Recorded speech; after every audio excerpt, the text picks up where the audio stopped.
The sound of dirt hitting pine echoed through Natalie Armstrong's soul like the final toll of a church bell, and she knew with absolute certainty that her heart had been buried 6 feet under right alongside her husband. The summer heat of 1882 beat down mercilessly on the small cemetery outside Custer, South Dakota, where 23 mourners stood in their Sunday best, offering words she could not hear and condolences she could not feel. Thomas Armstrong had been only 32 years old when the mine collapse took him, leaving Natalie a widow at 28 with nothing but a failing cattle ranch, mounting debts, and a future as dark as the mine shaft that had claimed her husband's life. She stood there long after the others left, her black dress collecting dust as the wind swept across the prairie. The preacher had touched her shoulder gently before departing, murmuring something about God's plan, but Natalie had stopped believing in plans the moment the foreman had appeared at her door with his hat in his hands and sorrow in his eyes. That had been a week ago, though it felt like both yesterday and a lifetime past. When the sun began its descent toward the horizon, painting the black hills in shades of amber and rust, Natalie finally turned away from the grave. Her legs moved mechanically, carrying her back toward the buckboard wagon she had driven into town. The ranch waited for her, empty now except for the livestock that needed tending and the memories that haunted every corner. She did not know how she would manage. Thomas had handled the cattle while she kept the house and tended the garden. She knew nothing about running a ranch, about managing the herd, about any of it. The ride back stretched endlessly before her. Custer had grown since the gold rush days, though it remained a rough town where miners and ranchers rubbed shoulders in the saloons and general stores. The main street bustled with evening activity as she passed through, but Natalie kept her eyes forward, unwilling to meet the pitying gazes she knew would find her. She had felt those looks all week, the way people whispered when she walked by, the way conversations stopped when she entered the mercantile. The Armstrong Ranch sat 5 miles outside town, a modest spread with a small house Thomas had built with his own hands, a barn that needed repairs, and grazing land that stretched toward the foothills. As Natalie guided the wagon up the rutted drive, she noticed immediately that something was different. The gate stood open when she distinctly remembered latching it. Her heart quickened with alarm. Rustlers had been a problem in the territory, and with Thomas gone, she made an easy target. She pulled the wagon to a stop near the barn and climbed down slowly, her hand instinctively reaching for the rifle Thomas always kept under the seat. The weight of it felt foreign in her grip, but she held it steady as she approached the house. The front door remained closed as she had left it, but smoke curled from the chimney, thin and gray against the darkening sky. Someone was in her house. Natalie's hands trembled as she raised the rifle. She had never shot at a person before, had only fired the weapon a handful of times at tin cans under Thomas's patient instruction. But desperation made her bold. This house, this land, these were all she had left. She would not surrender them without a fight. She pushed open the door with her boot, the rifle aimed forward. The smell of coffee hit her first, rich and dark. Then she saw him, a tall figure standing at her stove, broad-shouldered and lean in dusty denim and a worn leather vest. He turned at the sound of the door, and she found herself looking into the calmest pair of gray eyes she had ever seen.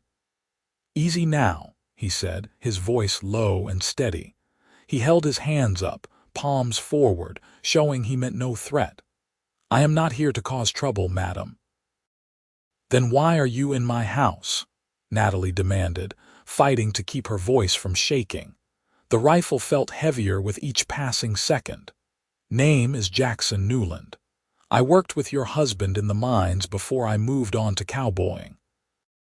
He gestured slowly toward the table where 2 cups sat waiting. Thomas mentioned once that if anything ever happened to him, his wife would need help with the ranch. I heard about the accident in town and figured I would pay my respects by making myself useful. Natalie stared at him, trying to reconcile his words with the fact that a stranger stood in her kitchen making coffee as if he belonged there. Jackson Newland was probably in his early 30s, with sun-weathered skin and dark hair that needed cutting.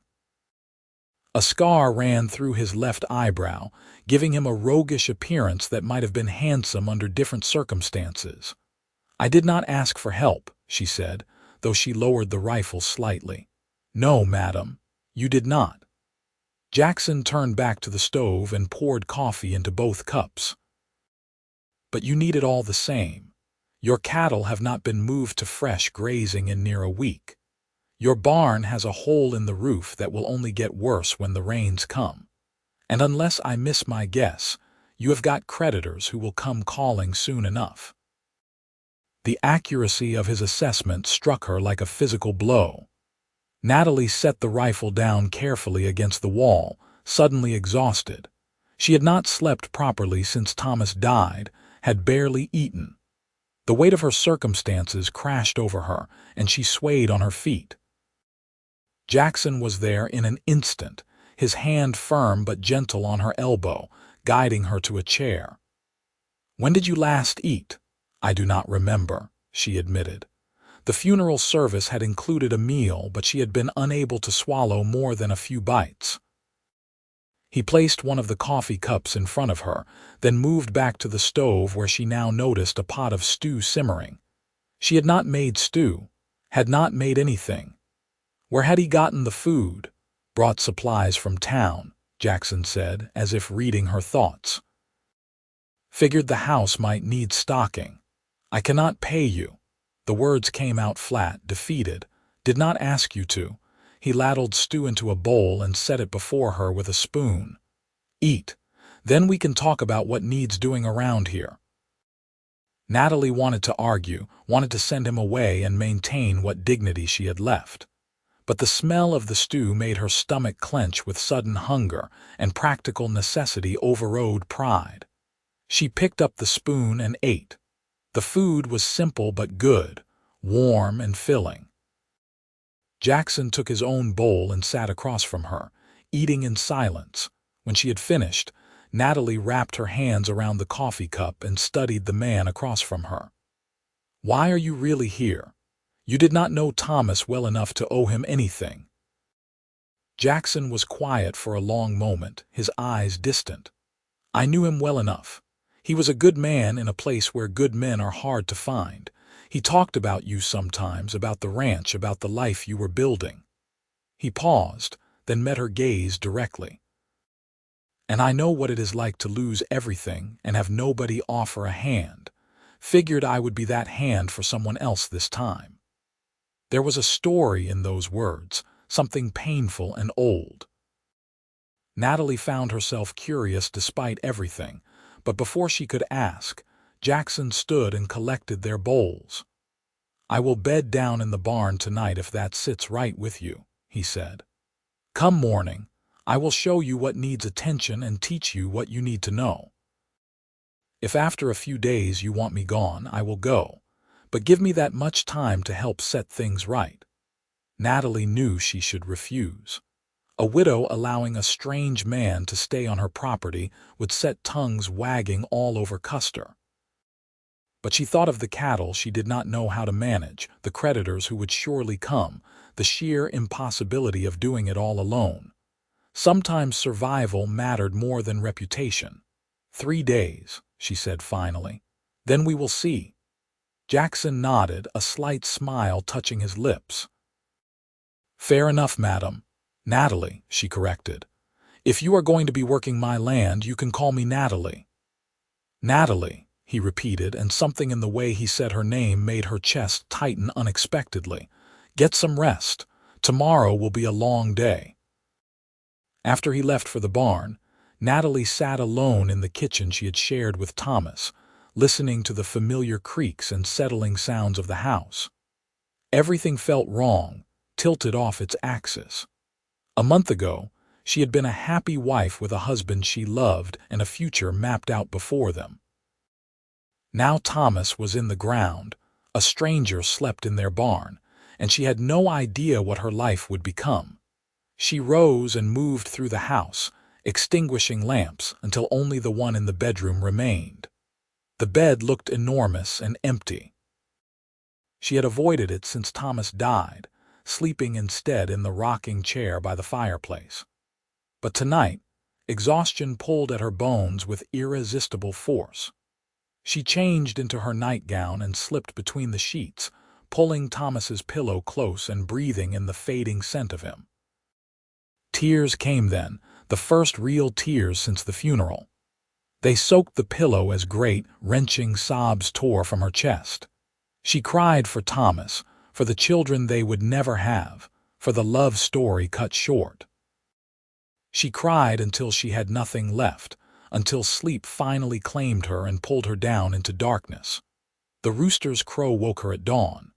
Natalie lay disoriented for a moment, surprised to find herself in bed. Then memory returned, and with it, the heavy weight of grief. But there was something else too, something she had not felt in days. Hunger. Real, gnawing hunger. She dressed quickly in one of her work dresses, a simple brown cotton garment, and tied her blonde hair back with a ribbon. When she emerged from the bedroom, she found Jackson already at the stove, cooking eggs and bacon.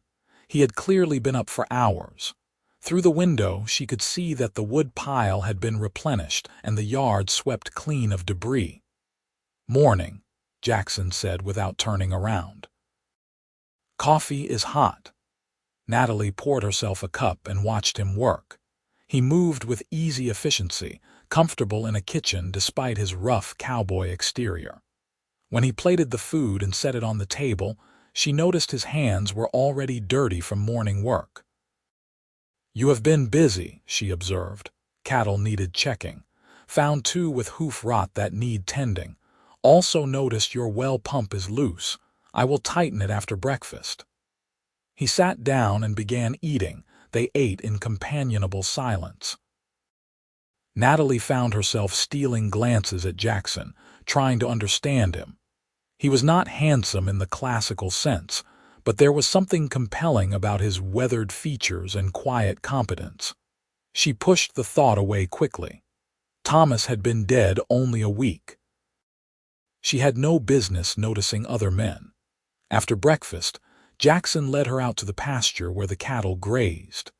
The Armstrong herd numbered about 50 head, not a large operation but enough to provide a living if managed well. Jackson pointed out the sick animals and showed her how to check for common ailments. "Cattle are not complicated creatures," he explained as they walked among the herd. "They need grass, water, salt, and attention. The trick is knowing when something is wrong before it becomes a disaster." He spent the morning teaching her the basics: how to read the herd's behavior, how to spot injury or illness, how to move them to fresh grazing without spooking them. Natalie absorbed it all, asking questions and forcing herself to focus, despite the grief that lurked at the edges of her consciousness. This was her survival now. She had to learn. By midday, the heat had grown oppressive. They returned to the house, and Jackson insisted she rest while he worked on the barn roof. Natalie tried to protest, but he was already gathering tools and heading toward the ladder. She watched from the porch as he climbed up and began replacing rotted boards, his movements sure and practiced. The next few days fell into a pattern. Jackson rose before dawn and worked until dark, tackling every repair and chore the ranch needed. He taught Natalie everything he could about managing cattle and horses, about reading weather signs and planning for seasons. She proved an apt student, absorbing knowledge with desperate determination. On the fourth morning, Natalie woke to find Jackson preparing to leave. "3 days are up," he said simply. "Figure you have got a handle on the basics now." Panic flared in her chest. "Wait, I mean, you could stay. If you wanted. The words tumbled out awkwardly. I could pay you once I sell some cattle. You have done so much already. Jackson studied her for a long moment. Are you sure? People will talk. Let them talk. Natalie lifted her chin. I need help and you are offering it. That is all anyone needs to know. Something shifted in Jackson's expression, a softness she had not seen before. All right then, I will stay on as your ranch hand, but we do this proper. You pay me a fair wage when you can and I work for my keep. No charity. Agreed, Natalie said, relief flooding through her. The arrangement settled between them. Jackson moved his few belongings from the barn into the small bunkhouse Thomas had built behind the main house. It gave them both more comfort and propriety. Jackson took his meals in the bunkhouse and maintained a respectful distance, though they worked together throughout each day. Weeks passed. Summer deepened into its full glory, the prairie grasses turning golden under the relentless sun. Natalie found herself healing in small, unexpected ways. The sharp edge of grief began to dull, though it never disappeared entirely. She thought of Thomas every day, but the memories grew gentler, less painful. She could remember their happiness without being crushed by its loss. Working alongside Jackson had become the rhythm of her life. He was patient and kind, quick to praise her progress and gentle when correcting mistakes. They talked while they worked, sharing stories and observations. She learned that he had grown up in Texas, that he had lost his own wife and infant son to fever 5 years prior, that he had been drifting ever since, unable to settle anywhere that held memories. Does it get easier? She asked one evening as they sat on the porch watching the sunset. It had become their habit, these quiet moments at day's end. Jackson considered the question carefully. It gets different. The pain does not go away, but you learn to carry it. You learn that you can be sad about what you lost and still find joy in what remains. I cannot imagine finding joy in anything right now. You will, he said with quiet certainty. Life has a way of surprising you. In late August, the creditors finally came calling. Natalie had been dreading this visit, knowing that Thomas had borrowed money to expand the herd earlier that year. The banker, a thin man named Horace Pemberton, arrived with papers and a calculating expression. Mrs. Armstrong, I am sorry for your loss, but business must be addressed, Pemberton said as he sat in her parlor. Your husband owed the bank $300. The payment was due last month. $300 might as well have been $3,000.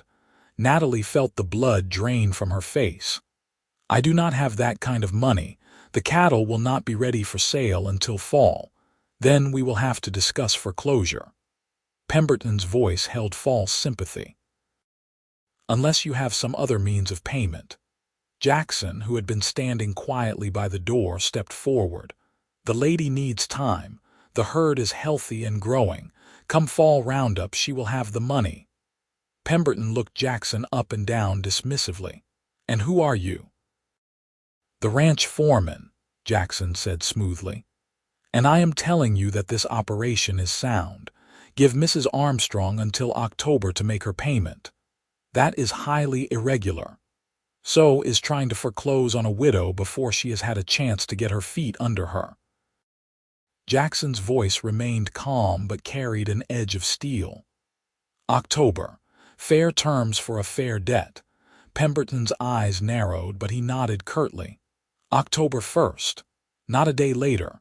If the money is not paid in full, the bank will take possession of this property. He stood and let himself out, leaving the papers on the table. After he left, Natalie sagged in her chair. $300. Jackson, I do not know if we can make that. We can. He sat down across from her. The herd has grown since spring. We have got near 60 head now. We sell 40 at good market price. We will have enough for the bank and to see you through winter. And if we do not get good prices, Then we will figure something else out." He reached across and squeezed her hand briefly, a gesture of reassurance that sent unexpected warmth through her. "You are not alone in this, Natalie." The touch lingered in her awareness long after he released her hand. That night, lying in bed, Natalie found herself thinking about Jackson in ways that made her feel guilty and confused. She still loved Thomas, still grieved him. But something had begun to grow between her and Jackson, something tender and new. She did not know what to do with these feelings, so she tried to bury them beneath work and worry. September arrived with cooler temperatures and the first hints of autumn color in the aspen groves. The cattle had fattened nicely on the summer grass, and Jackson began preparations for the drive to market. Custer held a cattle sale twice a year, and the fall sale would be their chance to settle the debt. The night before the sale, Jackson surprised her by coming to the main house after supper. "Got something for you," he said, holding out a small package wrapped in brown paper. Natalie opened it to find a beautiful leather journal, the cover tooled with an intricate pattern of leaves and vines. "Jackson, this is too much." "It is not. I noticed you have been keeping accounts on scraps of paper. Figure you need something proper for running a ranch." He shifted his weight, looking uncharacteristically uncertain. "There is something else I need to say." Her heart began to beat faster. "What is it?" "I know it has not been long since you lost Thomas. I know you are still grieving, and I respect that. But I want you to know that these months working beside you, they have meant something to me. You have meant something to me." He met her eyes directly. "I am not asking for anything right now.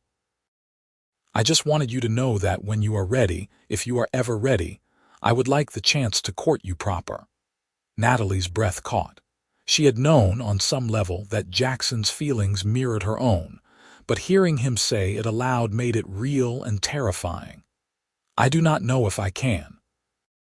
It feels like a betrayal." "Loving someone new does not erase what you had before," Jackson said gently. "Thomas would want you to be happy, would want you to have a full life." "How can you be so sure?" "Because if our situations were reversed, I would want the same for my late wife. I loved her, Natalie. I will always love her, but she is gone and I am still here, you are still here, and life goes on whether we want it to or not." Tears pricked Natalie's eyes. "I am afraid. What if I forget him?" "You will not forget. Love does not work that way." Jackson stepped closer, not touching but near enough that she could feel his warmth. "Take all the time you need. I will be here." The cattle sale went better than either of them had dared hope. The market was strong and buyers competed for quality stock. When the final tally was done, Jackson handed Natalie a bank draft for $420. She stared at it in disbelief. "We did it," she whispered. Jackson grinned, and for the first time she saw pure joy in his expression. "You did it. This is your ranch, your success." They went directly to the bank, and Natalie paid the debt in full. Horace Pemberton accepted the payment with visible disappointment, clearly having hoped to acquire the property. When they walked out of the bank, Natalie felt 10 pounds lighter. "We should celebrate," Jackson suggested. "Let me buy you dinner at the hotel restaurant." It felt dangerously like a date, but Natalie found herself nodding. They ate steak and potatoes in the hotel dining room, talking and laughing more freely than they had since Jackson arrived. Other diners stared, and Natalie knew the gossip would spread quickly. The widow Armstrong dining with her hired hand. But in that moment, she did not care. On the ride home, under a canopy of stars, Jackson drove the wagon while Natalie sat beside him. The night was cool and clear, and the prairie stretched endlessly in all directions. She found herself leaning slightly against his shoulder, tired and content.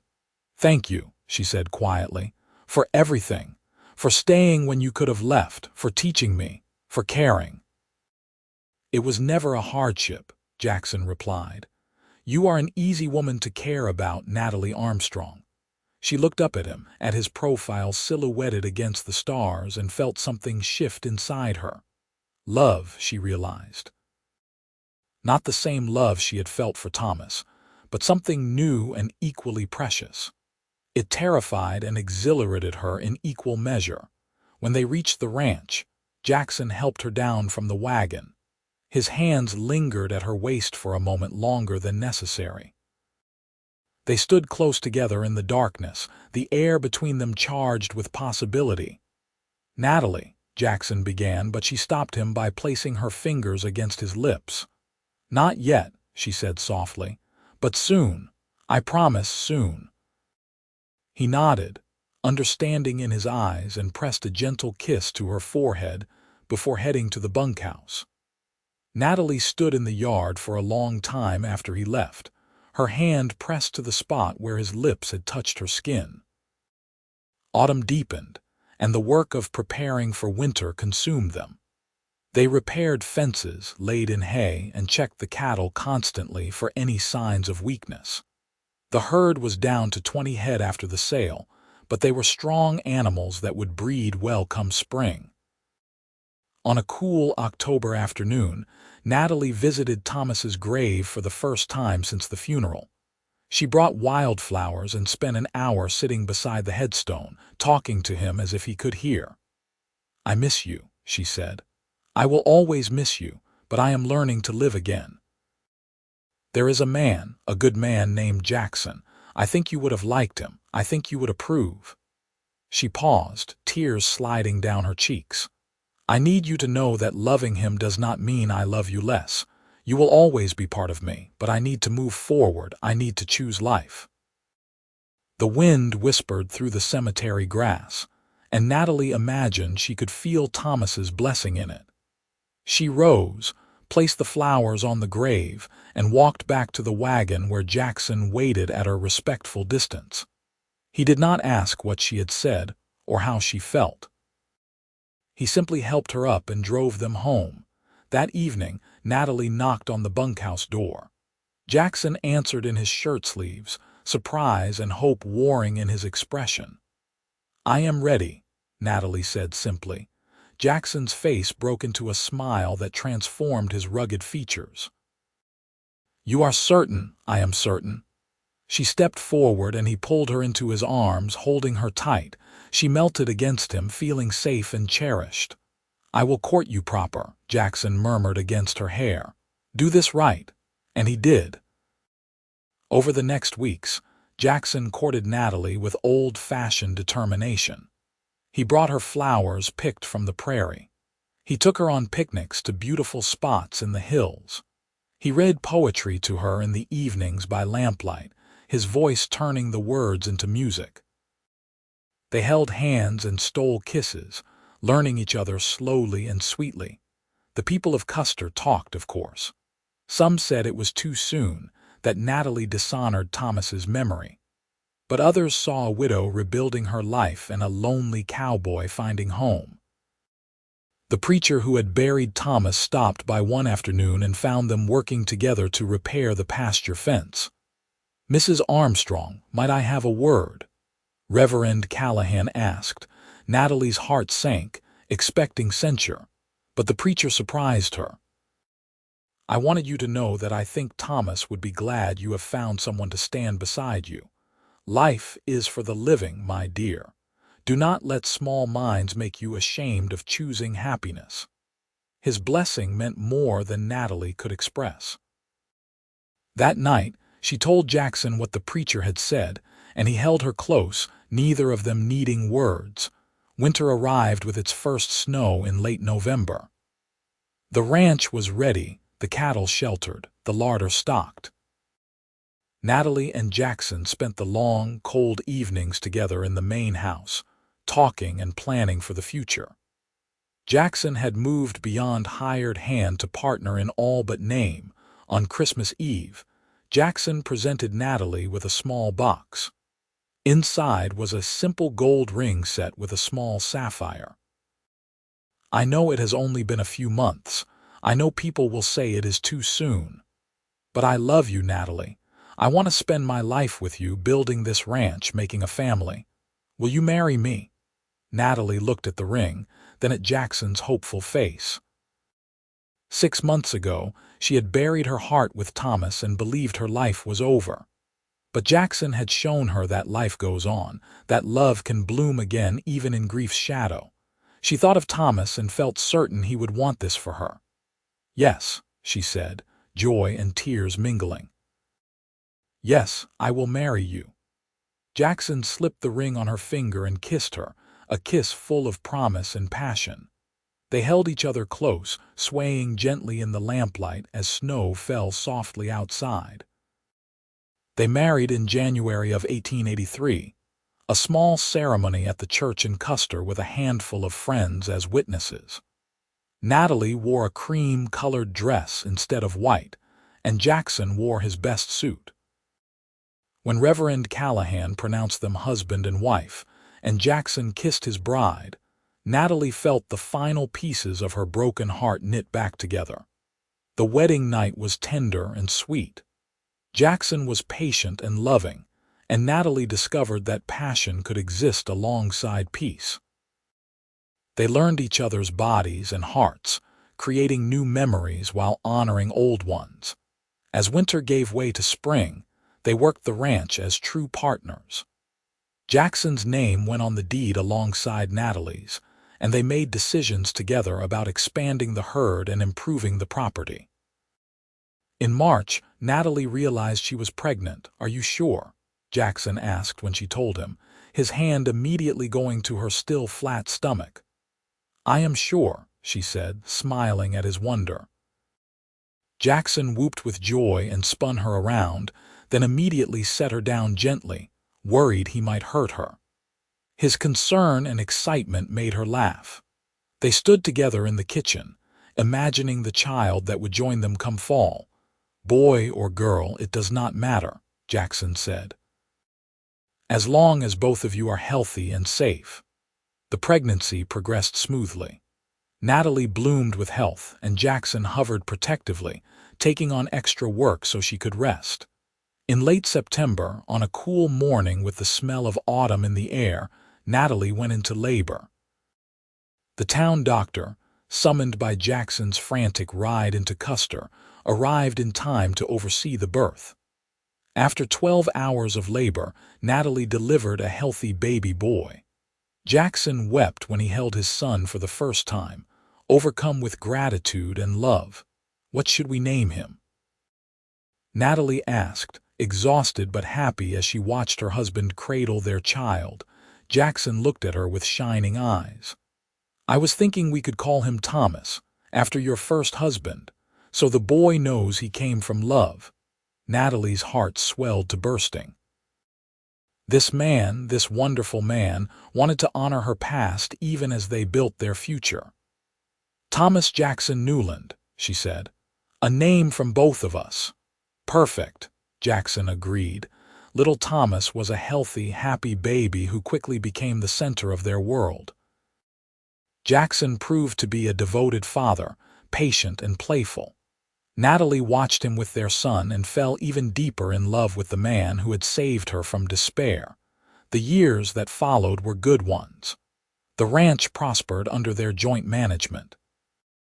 They added onto the house, building more rooms for the children they hoped would come. In 1884, Natalie gave birth to a daughter they named Rose.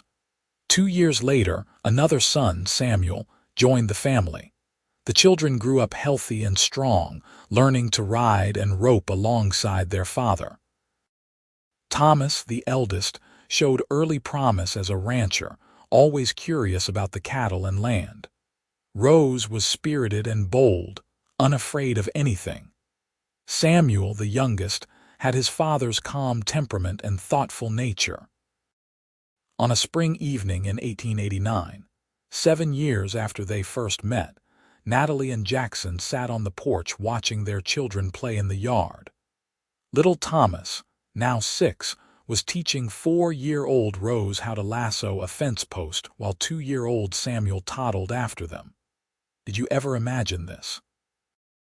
Natalie asked, leaning against Jackson's shoulder.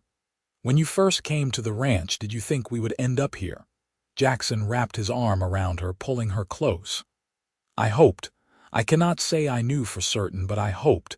You were so lost when I met you, so convinced your life was over. But I saw strength in you and courage. I wanted to show you that you could survive. You did more than that. You showed me I could thrive. Natalie turned to look at him, this man who had become her everything. I was so angry at first, angry that you had pushed your way into my life. Angry that you made me care again when caring hurt so much. I remember, you pointed a rifle at me. Jackson grinned at the memory. You made terrible coffee, Natalie countered, laughing. I still make terrible coffee. You married me anyway. I married you because you showed me that life goes on, that grief and joy can coexist, that loving again does not diminish what came before. She reached up and touched his cheek. You saved me, Jackson. We saved each other, he corrected, turning to kiss her palm. I was as lost as you were, just in a different way, but we found our way home together. They sat in comfortable silence, watching the sunset paint the sky in shades of rose and gold. The black hills rose in the distance, ancient and enduring. The cattle lowed in the pasture, and somewhere a meadowlark sang its evening song. Thomas came running up to the porch, his face flushed with excitement. Papa, can we ride out to the creek tomorrow? I want to show Rose where you and Mama taught me to fish. We will see, son. If your Mama says it is all right. Mama, Thomas turned pleading eyes to Natalie. If you finish your chores in the morning, we can all go. Make a family outing of it. Natalie smiled at her son's enthusiasm. Thomas whooped and ran back to his siblings to share the news. Jackson chuckled and pulled Natalie closer. You have made me the happiest man in the territory, Mrs. Newland. And you have given me more than I ever dreamed possible, Mr. Newland. As darkness fell and the stars began to emerge, they called the children inside for supper. The family gathered around the table, saying grace and sharing the events of their day. Laughter filled the house, the sound of a family whole and happy. Later, after the children were tucked into bed, Jackson and Natalie stood together in their bedroom. He helped her unpin her hair, running his fingers through the golden strands. She turned in his arms and they held each other close. I love you, Natalie whispered. More than I can say. I love you too, always and forever. Jackson kissed her deeply, pouring 7 years of love and partnership into the embrace. They made love slowly, tenderly, knowing each other's bodies as well as their own. Afterward, they lay tangled together, speaking softly of dreams and plans. Jackson talked about expanding the herd further, maybe buying the adjacent property that had come up for sale. Natalie mentioned wanting to start a vegetable garden large enough to sell produce in town. We have built something good here, Jackson said. Something that will last. We have, Natalie agreed. A legacy for our children. She thought briefly of Thomas Armstrong, the man who had first shared her dreams. She knew he would be glad she had found happiness again, that his namesake was growing strong and loved. The grief of his loss had become a quiet ache rather than a consuming pain, integrated into the fabric of who she was rather than defining her entire existence. The next morning dawned clear and bright. True to her word, Natalie oversaw the children's chores, then packed a picnic lunch while Jackson saddled the horses. They rode out as a family, following the creek that wound through their property toward the hills. At the fishing spot, Jackson taught Rose how to bait a hook while Natalie kept Samuel from tumbling into the water. Thomas, proud of his superior experience, caught the first fish and preened at his siblings' admiration. They ate their picnic under the shade of cottonwood trees, and Jackson pointed out cloud shapes to the children. On the ride home, with Samuel sleeping in the saddle in front of his father and Rose chattering happily beside Natalie, Thomas pulled his horse alongside his mother's. "Mama, were you always happy?" he asked with the solemnity that sometimes overtook him. Natalie considered how to answer. "No, sweetheart. Before your papa came to the ranch, I was very sad, but he helped me find my way back to happiness. Because he is a good papa, because he is a good man, and because he taught me that even when we are sad, we can be happy again. Life goes on and we have to go on with it." Thomas pondered this, then nodded with the acceptance of childhood. "I am glad he came to our ranch." "So am I, darling, so am I." That evening, after the children were asleep, Natalie opened the leather journal Jackson had given her years ago. She had filled it with ranch accounts and records, but she had also added personal entries here and there, documenting the journey from widow to wife, from despair to joy. She added a new entry, dated May 12, 1889. 7 years ago today, Jackson came into my life. I was drowning in grief, convinced my story had ended with Thomas's death. But Jackson threw me a lifeline and taught me to swim again. He showed me that life goes on, that love can bloom even in the darkest soil. Today we rode out as a family, our 3 beautiful children healthy and happy. The ranch prospers. My heart is full. I have learned that the human heart is more resilient than I ever imagined, capable of holding old love and new love together without diminishing either. Thomas will always be part of me, the foundation on which my adult life was built. But Jackson is my present and my future, my partner and my love. I am grateful beyond words for the second chance we have given each other." She closed the journal and returned it to the shelf, then joined Jackson in their bedroom. He was already in bed, reading by lamplight. He looked up when she entered, and the love in his eyes made her breath catch even after all these years. "Come to bed, wife," he said, setting aside his book and holding out his hand. Natalie took his hand and let him pull her close.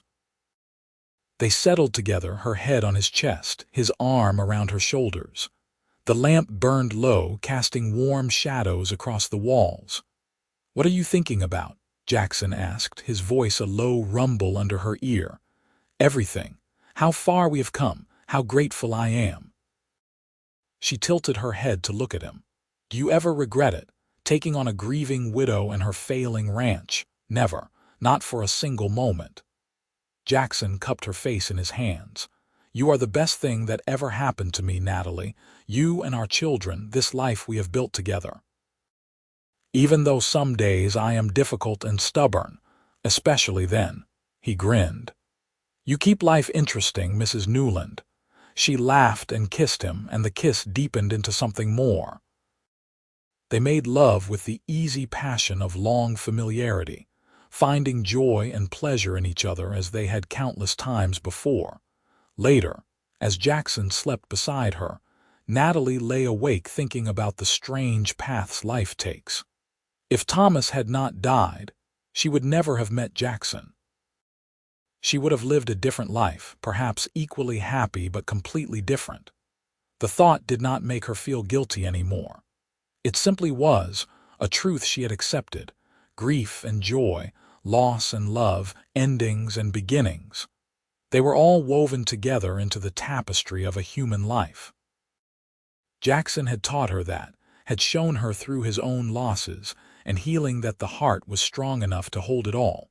The seasons turned, as they always do. Summer brought long days of work and short nights. Fall brought the cattle sales that continued to prosper. Winter brought cozy evenings by the fire with the family gathered close. Spring brought new calves and the promise of growth. The children grew. Thomas shot up tall and lean, already showing signs of the man he would become. At 10 years old, he could ride as well as many adults and had a natural way with livestock. Rose, at 8, was fearless and clever, constantly getting into mischief but charming her way out of trouble. Samuel, The baby at 6 years old was gentle and thoughtful, preferring books to rough play but game for any adventure his older siblings proposed. In the spring of 1892, Natalie discovered she was pregnant again. At 38, she had thought her childbearing years were behind her. But the doctor confirmed it, and she shared the news with Jackson on a warm April evening. Another baby. Jackson's face went through a rapid succession of emotions: surprise, joy, concern. "Are you sure you are all right? At your age, it can be more difficult." "The doctor says I am healthy." "Everything looks good." Natalie took his hands. "We are going to have another child, Jackson." This time the joy overtook everything else. Jackson lifted her carefully and spun her once, then set her down and kissed her soundly. "We will have to add another room to the house." "We have time," Natalie laughed. They told the children that evening at supper. Thomas looked pleased. Rose demanded to know if it would be a sister or brother, and Samuel wanted to know how long before the baby could play with him. "It will be a while," Jackson explained. "Babies have to grow bigger before they can run around." The pregnancy progressed well, though Natalie tired more easily than she had with her previous children. Jackson and the older children took on extra work around the ranch, determined to keep her healthy and safe. The whole family prepared for the new arrival with excitement. In October, Natalie went into labor during an early snowstorm. The doctor could not make it from town in the heavy snow, so Jackson delivered the baby himself with the help of their neighbor, Mrs. Patterson, who had birthed 8 children of her own. Natalie labored through the night, and in the early morning hours, she delivered a healthy baby girl. Jackson cut the cord with shaking hands and placed the infant on Natalie's chest, tears streaming down his face. "Another daughter," Natalie whispered, exhausted but elated. "We have another daughter. She is perfect," Jackson said, kissing his wife's forehead. "You are perfect. Thank you, my love." They named the baby Grace, for the grace that had brought them together and sustained them through all the years.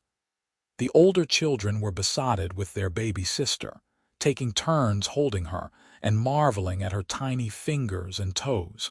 Life with 4 children was chaotic and loud and wonderful. The house rang with laughter and occasional arguments. Jackson built the addition he had promised, giving Grace her own room and creating more space for the growing family. The ranch continued to thrive. They had expanded the herd to over 100 head and purchased additional grazing land. Jackson had become known throughout the territory as a skilled cattleman, and other ranchers often sought his advice. Natalie had developed her vegetable garden into a thriving operation, selling produce to the hotel and several restaurants in Custer. They had become pillars of the community, respected and liked.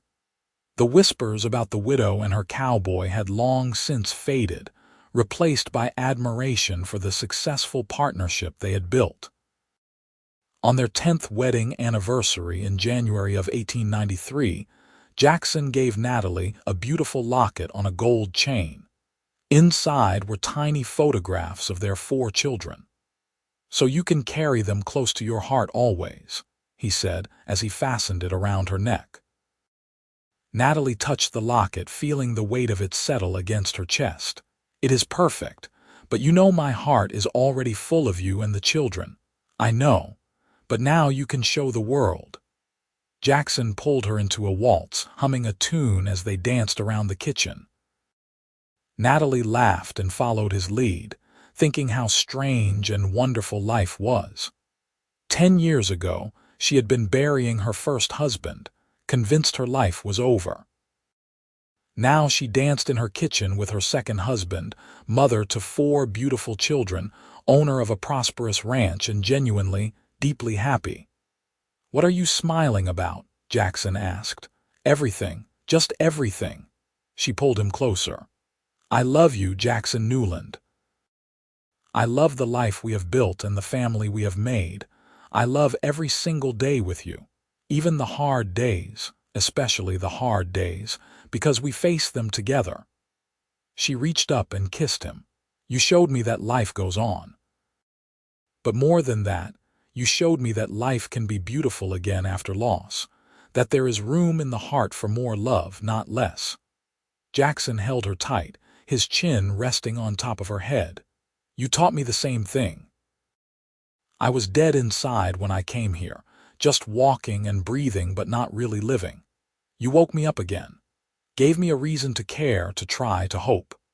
They stood together in the kitchen, swaying gently, wrapped in each other and in gratitude for the second chances they had given one another.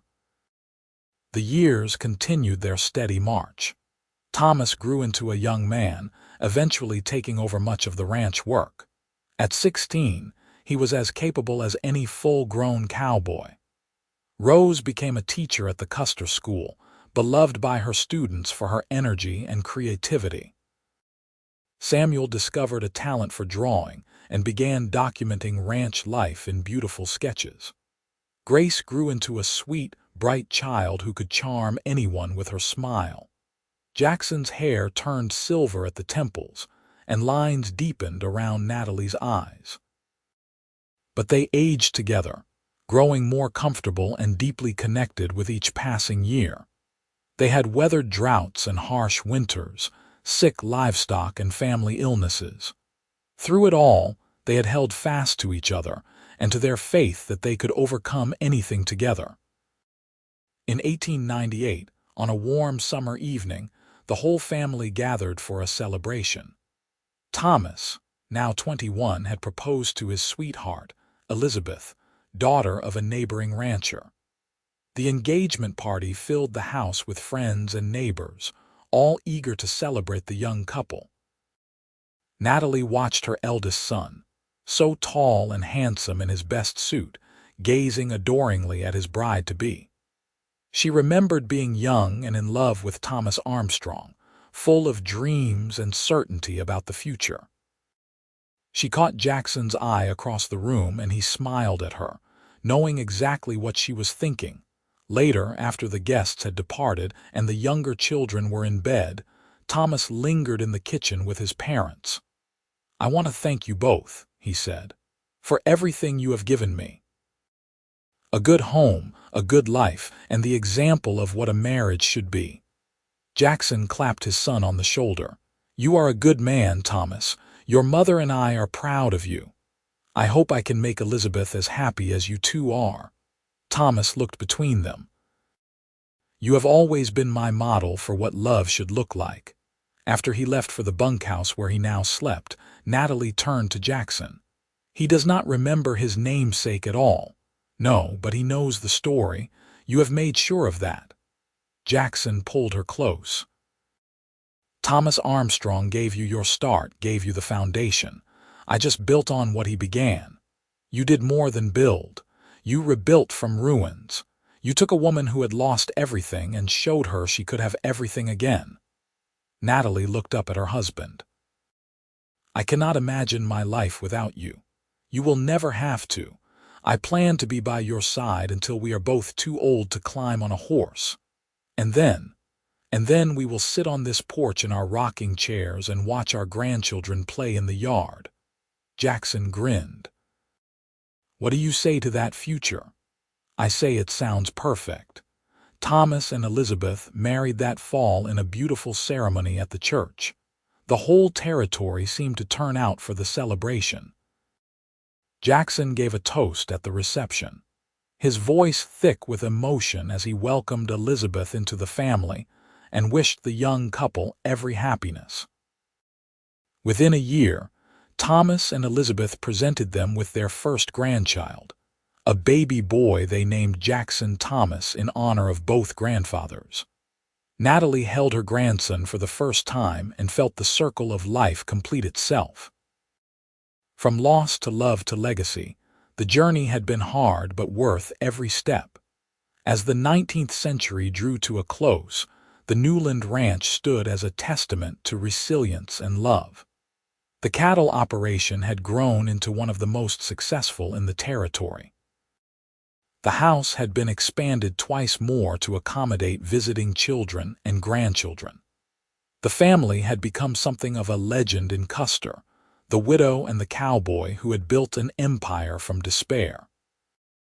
On New Year's Eve of 1899, as the world prepared to turn into a new century, Natalie and Jackson stood on their porch watching fireworks light up the sky over Custer. Their children and grandchildren were inside, celebrating and making noise. But the two of them had slipped away for a quiet moment together. A new century, Natalie mused. Can you believe it? Hard to believe. Feels like yesterday I walked into your kitchen and you pointed a rifle at me. Jackson laughed at the memory. 18 years ago. 18 years since you showed up uninvited and turned my life upside down. Are you complaining? Not for a moment. Natalie leaned against him, warm despite the cold night air. You gave me everything, Jackson. A family, a home, a future I could not have imagined in my darkest days. We gave each other everything, he corrected. I was as lost as you were, remember? Two lost souls who found each other. She turned to look at him. Do you think we would have found each other if circumstances had been different? Jackson considered this. I like to think so. I like to think that somehow, someway, we were meant to end up together. But I am grateful we found each other when we did, in the way we did, because it taught us both that life is precious and short, and love is worth fighting for. Inside, someone began counting down to midnight. Natalie and Jackson joined in, their voices blending with their families. When the clock struck 12, bells rang out across Custer and fireworks exploded overhead. Jackson pulled Natalie into his arms and kissed her as the new century began. Happy New Year, Mrs. Newland. Happy New Year, Mr. Newland. Here is to the next 100 years. I will settle for the next 50 with you by my side. They stood together under the fireworks, surrounded by the sound of celebration, holding each other as they had for 18 years. Two people who had lost everything and found each other, who had built a life and a legacy from the ashes of their grief. The years ahead would bring more joy and inevitable sorrow, more grandchildren and great-grandchildren, more challenges and triumphs. But whatever came, they would face it together. Because Jackson had shown Natalie that life goes on, and Natalie had shown Jackson that life was worth living. And together, they had proven that love could bloom again, even in the hardest soil, and grow into something beautiful and enduring. As they finally went inside to rejoin their family, Natalie took one last look at the stars scattered across the vast Dakota sky. She thought of Thomas Armstrong, her first love, and sent him a silent message of gratitude. Then she took Jackson's hand and stepped into the warmth and light of her home, ready for whatever the future might bring. The story of the widow and the cowboy had begun in grief and grown into legend. But for Natalie and Jackson, it was simply their life, the truest and best thing either of them had ever known. They had found each other in the wilderness of loss and built something that would outlast them both. And that, they both agreed, was more than anyone could ask for. It was everything.